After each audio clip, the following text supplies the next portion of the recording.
morning students, welcome to the class. Hope you all are safe at home. So let's continue with the suprasegmentals. In the last class we completed the stress part.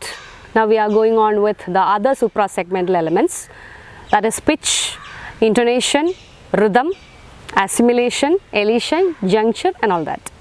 We can begin with pitch. കാരണം നമ്മൾ സ്ട്രെസ്സാണ് നേരത്തെ എടുത്തുകൊണ്ടിരുന്നത്. അപ്പോൾ സ്ട്രെസ്സുമായിട്ട് വളരെ എളുപ്പത്തിൽ connect ചെയ്യാൻ പറ്റുന്ന ഒരു supra segmental ഫീച്ചറാണ് pitch എന്ന് പറയുന്നത്. എങ്ങനെയാണെന്ന് വെച്ചിട്ടുണ്ടെങ്കിൽ while we utter A particular word we had gone through the different stress rules regarding word stress. How we will give this word stress? Definitely in writing we can mark it using that stroke above that particular syllable. ആ ഒരു particular സിലബിളിൻ്റെ മുകളിലൊരു mark ചെയ്തിട്ടുണ്ടെങ്കിൽ അത് stress ചെയ്യണം എന്ന് നമുക്ക് മനസ്സിലാക്കാൻ പറ്റും. ഒരു സ്പീച്ചിൽ നമുക്ക് എങ്ങനെയാണ് ഇന്ന വേർഡിലാണ് സ്ട്രെസ് എന്ന് നമുക്ക് പറയാൻ പറ്റും. What is the definition of stress? The varying degree with which A particular unit of sound is അട്ടേർഡ് with A force. Is it? ഒരു പ്രത്യേക ഫോഴ്സ് അല്ലെങ്കിൽ എംഫസിസ് നമ്മളൊരു പെർട്ടിക്കുലർ സിലബിളിന് കൊടുക്കുമ്പോഴാണ് അത് സ്ട്രെസ്ഫുൾ ആയിട്ട് മാറുന്നത്, ആക്സെൻറ്റഡ് ആയിട്ട് മാറുന്നത്. അപ്പോൾ അതെങ്ങനെയാണ് കൊടുക്കാൻ പറ്റുക? By raising the pitch. There comes the hero, that is pitch. അപ്പോൾ സൗണ്ട് റേസ് ചെയ്തിട്ടാണ് നമ്മളൊരു വേർഡിലെ സ്ട്രെസ് സിഗ്നിഫൈ ചെയ്യുന്നത് in speech, especially in speech. Language is primarily meant for speaking, definitely, yes. So in consider one particular word, education. The stress will be on which syllable? Ending in ion, stress will be on the penultimate syllable. So it will be in like education. So our K എന്ന് പറയുന്ന സ്ഥലത്തെത്തുമ്പോൾ we have to raise the pitch in order to signify that here is the stress. Or present, it means that is a noun because the stress is on the first syllable. അപ്പോൾ നമ്മൾ sound raise ചെയ്തിട്ടാണ് പിച്ചിലൂടെയാണ് സ്ട്രെസ്സിനെ signify ചെയ്യുന്നത്. So that's how pitch is important in a language. ഇതുപോലെ തന്നെ definitely while one speaking, ഒരാൾ സംസാരിക്കുമ്പോൾ അയാളുടെ എല്ലാ ശബ്ദവും മൊണോട്ടണസ് ആയിട്ടിരിക്കില്ല, എല്ലാ ശബ്ദ രീതികളും ഈക്വൽ ആയിട്ടിരിക്കില്ല. He will be using high pitch and low pitch in a speech, in a discourse. ഒരാൾ കോൺവെർസേഷൻ നടത്തുമ്പോൾ അല്ലെങ്കിൽ ഒരാളൊരു സ്പീച്ച് നടത്തിക്കൊണ്ടിരിക്കുമ്പോൾ, ഒരു പ്രസംഗം ആയിക്കോട്ടെ, ഒരു ലെക്ചർ ആയിക്കോട്ടെ, അവിടെ കീ വേർഡ്സ് അല്ലെങ്കിൽ ഇമ്പോർട്ടൻ്റ് എന്ന് കുട്ടികളിലേക്ക് എത്തിക്കാവുന്ന അല്ലെങ്കിൽ കാണികളിലേക്ക് എത്തിക്കുന്ന വാക്കുകൾ പിച്ച് കൂട്ടിയും മറ്റ് അൺഇമ്പോർട്ടൻ്റ് ആയിട്ടുള്ള കാര്യങ്ങൾ പിച്ച് കുറച്ചുമാണ് സംസാരിക്കുന്നത്. Definitely. So pitch is very much important to signify what we want to emphasize and all that. അങ്ങനെ പലതരത്തിൽ പിച്ച് നമുക്ക് ഉപയോഗിക്കാം. Now we mentioned about stress as well as നമ്മൾ അതിനെ വോയിസ് മോഡുലേഷൻ എന്ന് പറയും. പിച്ച് കൂട്ടിയും കുറച്ചൊക്കെ ഒരേ മോണോട്ടണസ് ആയി പോയി കഴിഞ്ഞാൽ കേൾക്കുന്ന ആൾക്കാർക്ക് അത് വളരെ വിരസമായിട്ട് തോന്നും. So we have to modulate the voice according to that particular topic, according to that particular way of speaking. സ്പീച്ചിനൊരു പെർട്ടിക്കുലർ ആയിട്ടുള്ള വോയിസ് മോഡുലേഷൻ വേണ്ടി വരും. അതേസമയം പ്രാർത്ഥനയാണെങ്കിൽ വേറൊരു വോയിസ് മോഡുലേഷൻ വേണ്ടി വരും. ഇഫ് യു ആർ റീഡിങ് അതിന് വേറെ വോയിസ് മോഡുലേഷൻ വേണ്ടി വരും. ഒരു റെസിറ്റേഷൻ ആകുമ്പോഴത്തേക്കും അതിന് വേറെ മോഡുലേഷൻ കൊടുക്കേണ്ടി വരും. അങ്ങനെ പലതിനും പല തരത്തിലാണ് നമ്മൾ പിച്ച് യൂസ് ചെയ്യുന്നത്. ഇനി പിച്ച് എന്തിനെ ഡിപ്പെൻഡ് ചെയ്തിരിക്കുന്നു എന്ന് ചോദിച്ചു കഴിഞ്ഞിട്ടുണ്ടെങ്കിൽ the speed or the vibration of the vocal cords. അപ്പോൾ എത്ര പിച്ച് കൂടുന്നോ it depends upon the vibration. More the vibration, the higher the pitch. Vibration കൂടുന്നതിനനുസരിച്ച് പിച്ചും കൂടും. That is the relation. And we had discussed in English language about minimal pairs and allophones. Minimal pairs are contrastive distribution and allophones they are in non-contrastive distribution. We had seen the reason for it. What is the reason? Minimal പെയർസിൻ്റെ കാര്യത്തിലാണെങ്കിൽ bet പെറ്റായി മാറിയപ്പോഴത്തേക്കും the phonetic environment is same, എറ്റ്. The only difference was that the phoneme has changed. ഭ becomes ബ്, അല്ലേ? ഭ എന്നുള്ളത് പെറ്റ് മാറി ബ് എന്നായി മാറി. അപ്പോൾ അവിടെ എന്ത് സംഭവിച്ചു? മീനിങ് ചേഞ്ച് സംഭവിച്ചു. In the case of allophones, ഖട്ട് എന്നുള്ളത് കട്ട് എന്ന് പറയുമ്പോൾ അവിടെ ആസ്പിറേറ്റഡ് അൺആസ്പിറേറ്റഡ് ആയിട്ട് പറഞ്ഞത് കൊണ്ട് അവിടെ മീനിങ് ചേഞ്ച് വന്നില്ല. അതുകൊണ്ടാണ് നമ്മളതിനെ നോൺ കോൺട്രാസ്റ്റീവ് ഡിസ്ട്രിബ്യൂഷനിലാണെന്ന് പറഞ്ഞത്. അപ്പോൾ ഇവിടെ നമ്മളിപ്പോൾ എടുക്കാൻ പോകുന്ന ഇൻസ്റ്റൻസ് എന്താണെന്ന് വെച്ചിട്ടുണ്ടെങ്കിൽ പിച്ച് മാറുന്നതിനനുസരിച്ച് മീനിങ് മാറുന്ന ലാംഗ്വേജസ് നമ്മളുടെ ഈ വേൾഡിൽ പല ഭാഗങ്ങളിലുമുണ്ട്. ഇംഗ്ലീഷ് അങ്ങനെയാണോ എന്ന് ചോദിച്ചു കഴിഞ്ഞാൽ അല്ല. English is not a language in which when pitch changes in a word, when the pitch changes, the meaning changes. No, that won't happen in English. But there are certain other languages like African language like Nupe, Punjabi and Chinese languages. These are few examples. അതുപോലെ ഒത്തിരി languages നമ്മുടെ വേൾഡിലുണ്ട്.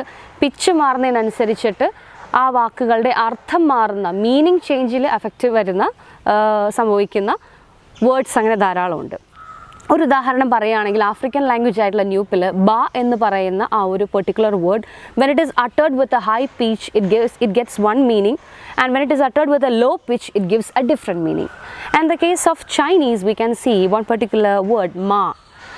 മാ എന്നുള്ള വാക്ക് definitely it is connected to mother, but if it is uttered in a high even tone, the meaning is mother. In Chinese, if it is uttered in a high even tone, the meaning will become mother.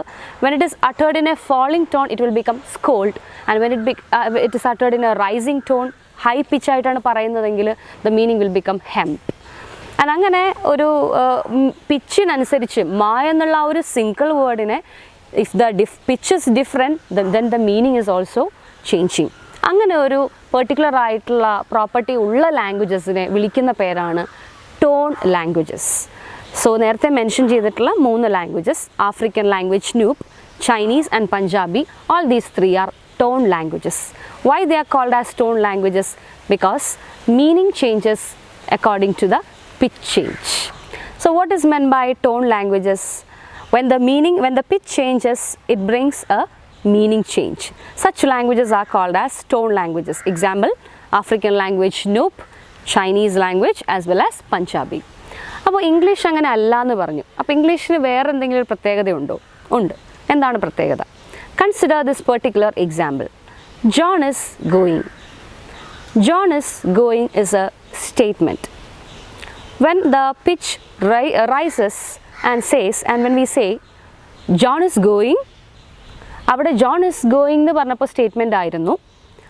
John is going എന്ന് നമ്മൾ pitch ഒന്ന് ഉയർത്തി പറഞ്ഞപ്പോൾ അത് എന്തായി മാറി? Question ആയിട്ട് മാറി. So that is the peculiarity of English language.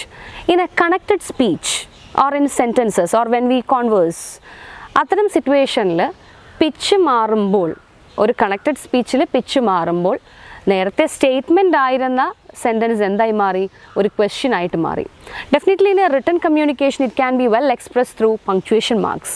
ഒരു ക്വസ്റ്റ്യൻ മാർക്ക് ഇട്ട് കഴിഞ്ഞാൽ നമുക്ക് മനസ്സിലാക്കാൻ പറ്റും അതെന്താണ് ക്വസ്റ്റ്യൻ ആയിട്ടാണ് ചോദിച്ചത്, നമുക്ക് വ്യക്തമായിട്ട് മനസ്സിലാവും. ഒരു സ്പീച്ചിൽ എങ്ങനെയാണ് അത് ക്വസ്റ്റ്യൻ ആയിരുന്നോ, എക്സ്ക്ലമേഷൻ ആയിരുന്നോ, സർക്കാസം ആയിരുന്നോ, നമ്മുടെ ഇമോഷൻ ഏതാണെന്ന് എങ്ങനെ നമുക്ക് കൺവേ ചെയ്യാൻ പറ്റുക? Definitely it is through this particular aspect called as intonation. So what is intonation? That is a next topic to be discussed. അപ്പോൾ ഇൻറ്റൊനേഷൻ എന്ന് വെച്ചാൽ എന്താണ്? ഇൻറ്റൊനേഷൻ refers to the relation between pitch and stress while uttering a speech or while utterance. അല്ലെങ്കിൽ ഒന്ന് കാച്ചിക്കുറുക്കി പറയുകയാണെങ്കിൽ utterance bound pitch is called as intonation. Utterance bound pitch is called as intonation. What are the different uses of intonation or how intonation help us in a communication? പ്രധാനമായിട്ടും 4 കാര്യങ്ങളാണ്, 4 important points ആണ് നമുക്ക് ഇൻറ്റൊനേഷൻ്റെ ഇമ്പോർട്ടൻസിനെ കാണിക്കാനായിട്ട് എടുത്തു പറയാൻ പറ്റുന്നത്. The first one is regarding the speaker. If we want to express our emotion and attitude we can use particular intonation. നമ്മളുടെ anchor ആണോ, ഹാപ്പിനെസ് ആണോ, സാഡ് ആണോ, സർക്കാസം ആണോ എന്നുള്ള നമ്മുടെ ആറ്റിറ്റ്യൂഡും നമ്മുടെ ഇമോഷനും കാണിക്കാൻ we can definitely use different kinds of intonation or intonation patterns. And ഒരു സ്പീക്കറിൻ്റെ ഭാഗത്ത് നിന്ന് ചിന്തിക്കുകയാണെങ്കിൽ, ഒരു ലിസണറിൻ്റെ ഭാഗത്ത് നിന്ന് ചിന്തിക്കുകയാണെങ്കിൽ സ്പീക്കറിൻ്റെ ആറ്റിറ്റ്യൂഡ് മനസ്സിലാക്കാനായിട്ട് നമുക്ക് ഇൻറ്റൊനേഷൻ ഹെൽപ്ഫുൾ ആവും. Whether he is questioning us, whether he is agreeing, whether he is disagreeing, അല്ലെങ്കിൽ എന്തെങ്കിലും ഇമോഷൻ, പെർട്ടിക്കുലർ ഇമോഷൻ കാണിക്കാനാണോ എന്നിങ്ങനെ ഒരു സ്പീക്കറിനെ മനസ്സിലാക്കാനായിട്ടും ഒരു ലിസണറിനെ ഹെൽപ്പ് ചെയ്യുന്നത് ഇൻറ്റൊനേഷനിൽ വരുന്ന ഡിഫറൻസുകളാണ്. പിന്നെ ഇൻറ്റൊനേഷൻ്റെ വളരെ വലിയൊരു ഇമ്പോർട്ടൻ്റ് ആയിട്ടുള്ള ഫീച്ചറാണ് it gives a kind of personal as well as social identity. അതെങ്ങനെയാണെന്ന് വെച്ചിട്ടുണ്ടെങ്കിൽ നമ്മൾ ചിലപ്പോൾ ചില ആൾക്കാർ അടുത്ത പറയാൻ പോകുന്നത് എന്താണ് നമ്മൾ മനസ്സിലാക്കി വയ്ക്കും, ഇന്നതായിരിക്കും എന്ന് മനസ്സിലാക്കി വയ്ക്കും. അതെങ്ങനെയാണ്? സാധാരണ കൊച്ചു കുട്ടികളെ, ചില കുട്ടികൾ ഒരുപാട് സംസാരിക്കുന്ന കാണുമ്പോൾ നമ്മൾ പറയാറുണ്ട്, നീ കുട്ടികളെ പോലെ സംസാരിച്ചാൽ മതി. അപ്പോൾ കുട്ടികളെ പോലെ സംസാരിക്കുന്നതിനൊരു രീതിയുണ്ട്, അമ്മമാർക്ക് സംസാരിക്കാനായിട്ടൊരു രീതിയുണ്ട്, അച്ഛന്മാർക്കൊരു രീതിയുണ്ട്, പൊളിറ്റീഷ്യൻസിനൊരു രീതിയുണ്ട്, ലോയേഴ്സിനൊരു രീതിയുണ്ട്. അപ്പോൾ അങ്ങനെ സൊസൈറ്റിയിലുള്ള പല വിഭാഗത്തിലുള്ള ആൾക്കാർക്കും ഒരു പ്രത്യേക പാറ്റേൺ ഓഫ് സ്പീക്കിംഗ് ഉണ്ട്. So this pattern of speaking is featured through intonation. That's why lawyers speak like lawyers, politicians speak like politicians, mothers will be like mothers. അതങ്ങനെ അവരുടെ സംസാര രീതികളിൽ ഈ പറയുന്ന റേസിങ് ഓഫ് പിച്ചും അതിൻ്റെ ലോവറിങ്ങും ഒക്കെ നടത്തുന്നത് കൊണ്ടാണ് അമ്മമാരുടെ സംസാരങ്ങളെല്ലാം എല്ലാ അമ്മമാർക്കും പൊതുവായിട്ട് ഒരേ രീതിയിലുള്ള സംസാരങ്ങൾ വരുന്നത്. Okay, so that gives a kind of personal as well as social identity. And the fourth one is what we discussed in the beginning, that is to identify the grammatical structure of a sentence or structure of a speech. എന്താണത്, ഏത് grammatical ക്ലാസ്സിലാണ്, സ്ട്രക്ചറിലാണത് പെടുന്നത്, whether it is a statement, whether it is an exclamation, whether it was a surprise, whether it was a question, എന്നിങ്ങനെ different kinds of grammatical structure identify ചെയ്യാനായിട്ട് നമ്മളെ ഇൻറ്റോനേഷൻ help ചെയ്യും. ഇപ്പോൾ 4 ഫീച്ചേഴ്സാണ് നമ്മൾ മെൻഷൻ ചെയ്തിട്ടുണ്ടായിരുന്നത്. First one was to express one's identity and one's attitude and emotions. Second one, to identify or to establish the speaker whether he is questioning, agreeing or disagreeing or expressing an emotion and all that. Third one was that to identify or it becomes a marker of personal as well as social identity. And fourth one is to understand the grammatical structure. Okay, I had written that particular example. John is going on the boat. And we had studied the 2 patterns, that is rising tone and falling tone. These are the 2 basic intonation patterns that you have to study for this particular paper. There are few more as I mentioned. അപ്പോൾ rising tone mark ചെയ്യുമ്പോഴത്തേക്കും താഴെ നിന്ന് മേലോട്ട് ഇങ്ങനെ ഉയർന്നു പോകുന്ന പോലെ rising tone, മുകളിൽ നിന്ന് താഴേക്ക് വരുന്ന പോലെ ഫാളിംഗ് ടോൺ.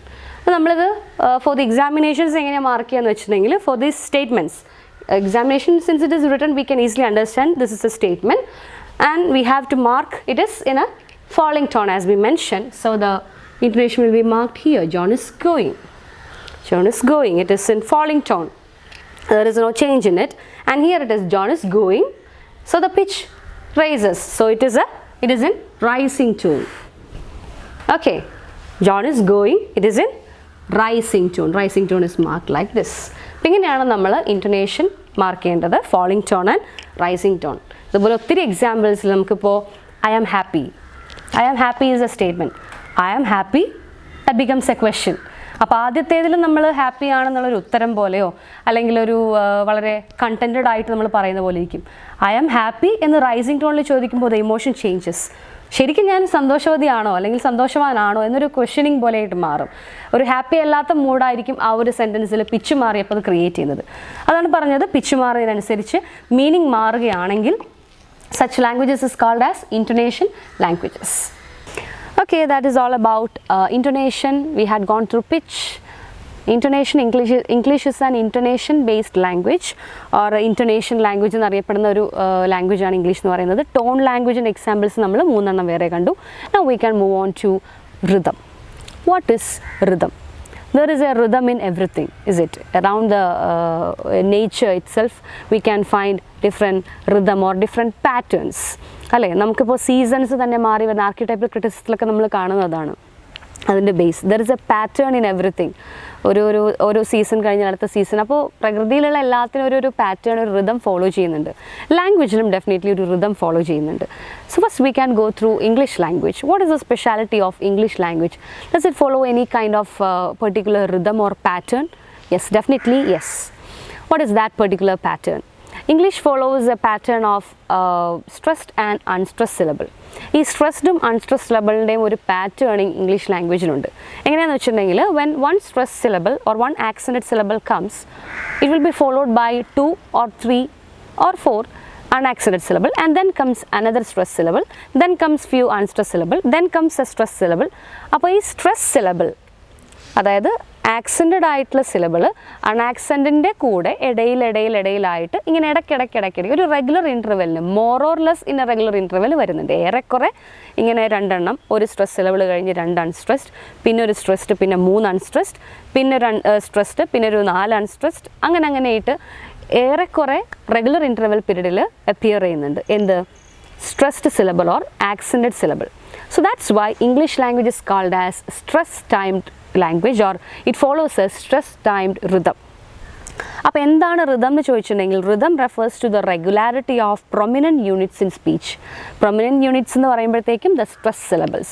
അപ്പോൾ ഈ stressed syllablesൻ്റെ റെഗുലാരിറ്റി, അത് അപ്പിയർ ചെയ്യുന്നതിൻ്റെ ആ ഒരു റെഗുലർ ആയിട്ടുള്ള ഫ്രീക്വൻ്റ് ആയിട്ടുള്ള ആ ഒരു അപ്പിയറൻസിനെ ബേസ് ചെയ്തിട്ടാണ് നമ്മൾ എന്ത് കണക്കാക്കുന്നത്? അതിൻ്റെ റിതമിക് പാറ്റേൺ കണക്കാക്കുന്നത്. അപ്പോൾ വേറെ ഏതെങ്കിലും സ്പെഷ്യൽ ആയിട്ടുള്ള ലാംഗ്വേജസ് ഉണ്ടോ? ഇപ്പോൾ ഇംഗ്ലീഷ് ഇങ്ങനെ ഒരു പാറ്റേൺ ഫോളോ ചെയ്യുന്നുണ്ടെങ്കിൽ is there any other language that follows a very different pattern? Yes, definitely we have an example that is from French language, the neighbouring country. അപ്പോൾ എന്താണ് ഫ്രഞ്ചിൻ്റെ പ്രത്യേകത? ഫ്രഞ്ച് ലാംഗ്വേജിൻ്റെ സ്പെഷ്യാലിറ്റി എന്താണെന്ന് ചോദിച്ചിട്ടുണ്ടെങ്കിൽ the stress syllable or accented syllable appears proportionately. ഒരു stress syllable ആണെങ്കിൽ അതിൻ്റെ ഇടയിൽ വരുന്ന അൺസ്ട്രെസ്സിൻ്റെ എണ്ണം എന്ന് പറയുന്നത് പ്രപ്പോർഷനേറ്റ് ആയിരിക്കും.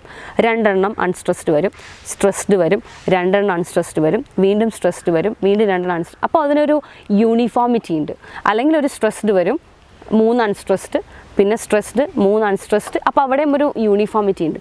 അപ്പോൾ അതിൻ്റെ ഇടയിൽ 2 സ്ട്രെസ്ഡിൻ്റെ ഇടയിൽ വരുന്ന അൺസ്ട്രെസ്ഡ് ഓർ അൺആക്സെൻറ്റഡ് സിലബിൾസ് യൂണിഫോമിലിയാണ് പോയിക്കൊണ്ടിരിക്കുന്നത്, ഒരു പ്രപ്പോർഷനേറ്റ് ആയിട്ടാണ് പോയിക്കൊണ്ടിരിക്കുന്നത്.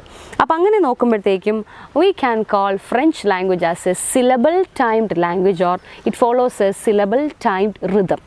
So English, it follows a stress timed rhythm and French follows a syllable timed rhythm. So what is rhythm basically? It refers to the regularity of the prominent units in a speech. Refers to the regularity of the prominent units in a speech. That is about rhythm. We are moving on to the next beautiful topic which is called as juncture. Juncture is basically dependent upon the in a connected speech or based on the pause made by the speaker. നമ്മൾ സംസാരിക്കുമ്പോൾ നമ്മൾ analyse ചെയ്തുകൊണ്ടിരിക്കുന്നത് ലാംഗ്വേജിനെയാണ്. We are delving deep into language. എങ്ങനെയാണ് അതിൻ്റെ ഓരോ ചെറിയ even we are discussing about allophones and all that, അത്രയും മൈന്യൂട്ടായിട്ടുള്ള കാര്യങ്ങളിലൂടെയൊക്കെയാണ് നമ്മളിപ്പോൾ ഈ ഒരു പേപ്പറിലൂടെ കടന്നു പോകുന്നത്. സോ നമ്മൾ വരുത്തുന്ന in a speech even the pause made by the speaker is very important to convey the particular or intended meaning to the listener.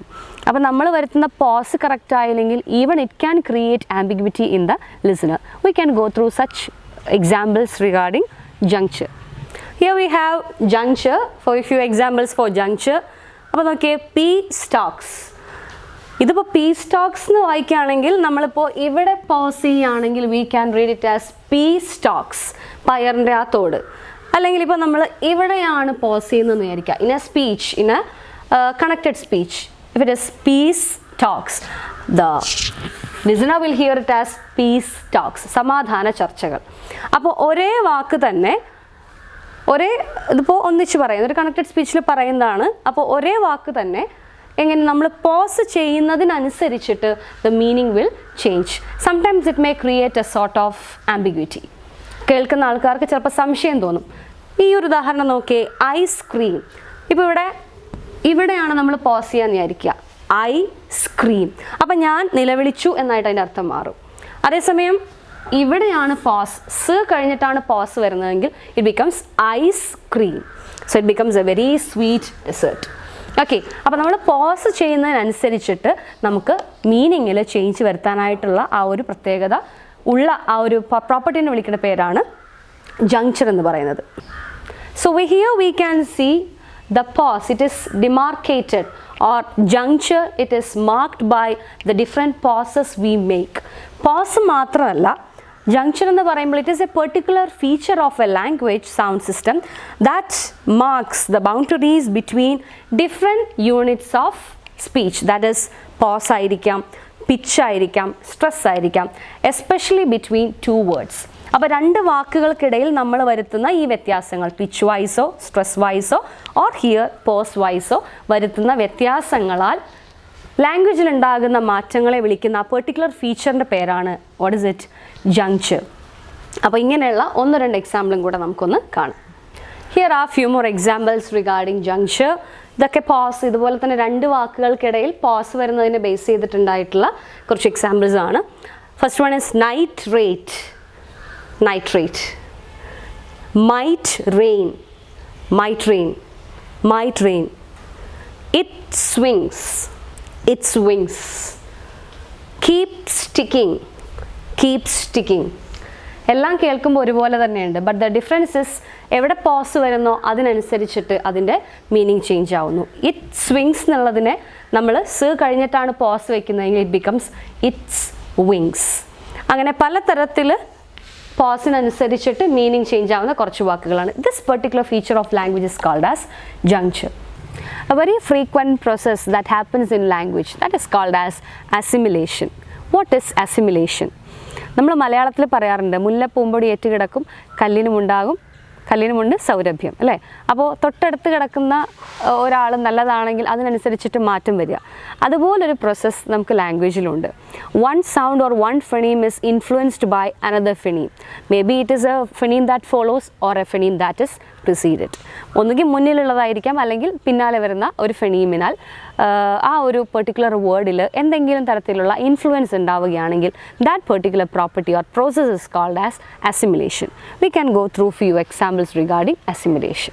So here comes the examples for assimilation. Consider the first one, newsprint. When it combines together, the pronunciation will become newsprint. അപ്പോൾ ഇവിടെ news എന്നുള്ള ഈ ഒരു particular ഫെണീം, when it comes to a compound word or when the words are blended together, we can see that it changes into a voiceless consonant. അതെന്തുകൊണ്ട് അങ്ങനെ voiceless consonant ആയി മാറിയത്? Because the adjacent consonant, it is a voiceless consonant, p.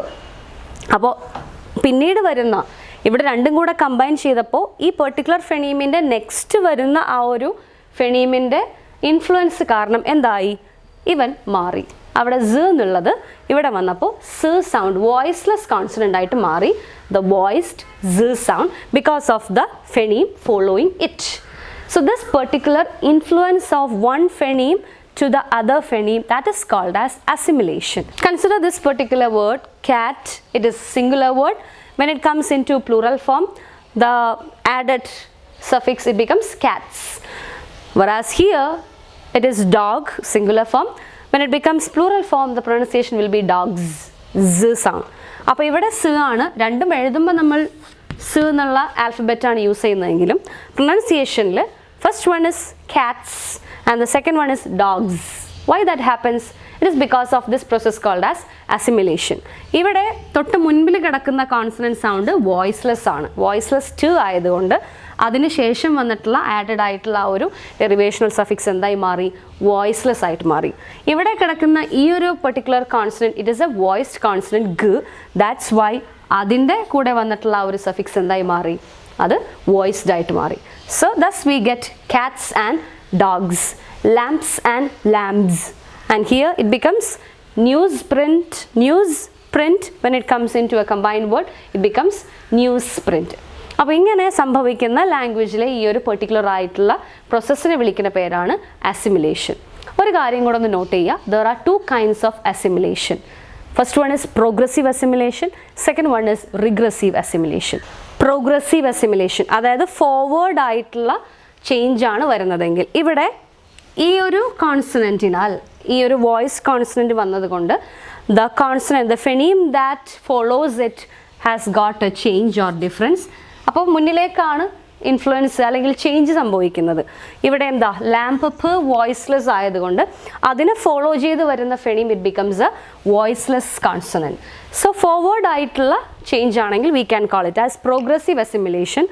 അതല്ല, ഒരു കോൺസണൻറ്റിൻ്റെ ഇൻഫ്ലുവൻസിനാൽ അതിനെ precede ചെയ്യുന്ന, when the preceding consonant is changed, as we mentioned, the z changed into a voiceless s.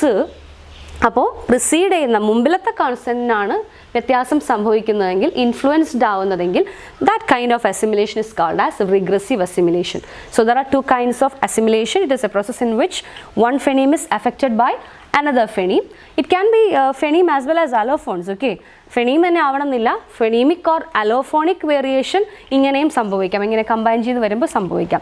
So in such cases, this particular influence or property of language is called as, that process is called as assimilation.